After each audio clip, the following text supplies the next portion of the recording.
Namaku Rizal. 34 tahun. Dulu aku hidup dalam dunia yang tak semua orang paham. Dunia perjudian. Dari meja remi kecil di warung kopi, aku melangkah ke meja besar di hotel mewah. Dari taruhan receh, aku menjadi langganan utang puluhan juta. Orang mengenalku sebagai Rizal Tangan Dingin, karena sering menang besar. Tapi tak banyak yang tahu. Di balik dinginnya tanganku, hatiku sebenarnya sudah lama mati rasa.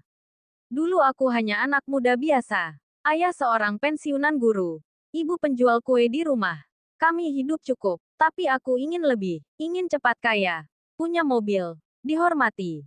Semua berawal dari permainan kecil di kampus. Teman-teman mengajakku main kartu setelah kuliah. Santai aja, Zal. Cuma 5.000 satu ronde. Aku ikut. Menang. Rasanya seperti candu. Dari situ, aku mulai mencari permainan lain. Poker online, lalu ke arena taruhan bola. Aku mulai berani pasang jutaan rupiah. Dan karena awalnya sering menang, aku merasa invincible. Tak terkalahkan. Padahal, dalam dunia judi, menang hanyalah umpan.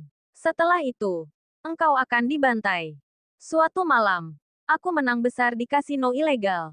Uang 30 juta aku bawa pulang. Aku belikan motor baru. Traktir teman-teman. Ayah marah besar. Dari mana kau dapat uang sebanyak ini? Zal. Aku bohong. Bilang dari proyek.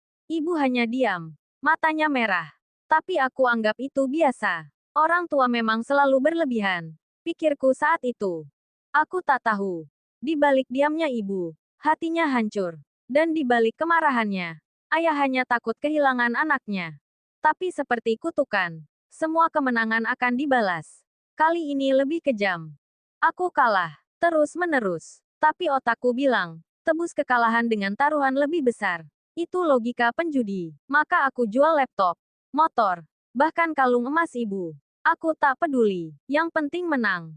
Namun, kemenangan tak kunjung datang. Rentenir mulai datang. Mereka kasar. Mereka mengancam rumah orang tuaku.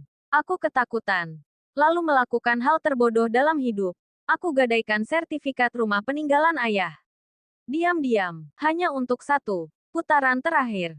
Tapi itulah putaran terakhirku. Karena aku kehilangan segalanya malam itu.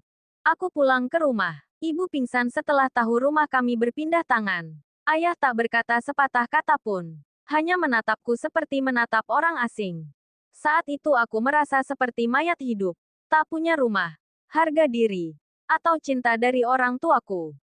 Beberapa hari kemudian, ibu dirawat di rumah sakit. Dokter bilang tekanan darahnya naik, psikisnya terguncang. Aku datang dengan rasa bersalah yang tak bisa dituliskan.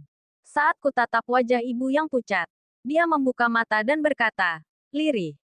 Nak, kalau kamu belum mau berhenti, biarlah ibu saja yang berhenti dulu. Itu kalimat paling menusuk yang pernah ku dengar. Malam itu aku keluar dari rumah sakit dan duduk di pelataran masjid. Untuk pertama kalinya setelah bertahun-tahun, aku menangis. Aku bersujud dan berdoa, "Ya Allah, cukup, cukup. Aku lelah, aku hancur. Ambil aku, atau ubah aku."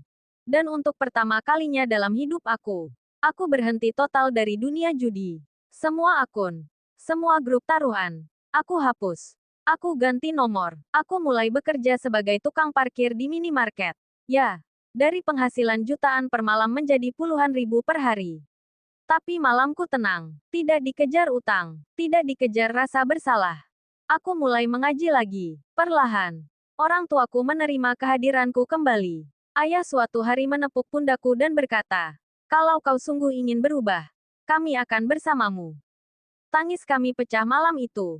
Tangis keluarga yang nyaris hancur, tapi disatukan kembali oleh niat berubah. Sudah 5 tahun sejak aku meninggalkan meja judi.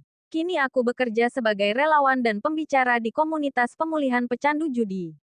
Aku mendengar banyak kisah. Ada yang lebih tragis dariku. Ada yang bahkan belum sadar mereka terjebak. Aku selalu berkata, menang itu bukan saat kau bawa pulang uang dari meja judi. Menang itu saat kau berani meninggalkan meja itu untuk selamanya. Dan setiap kali aku berbicara, aku selalu ingat satu hal. Hidupku bisa berakhir di malam itu. Tapi Allah memberiku kesempatan kedua. Dan aku tak akan menyia-nyiakannya lagi.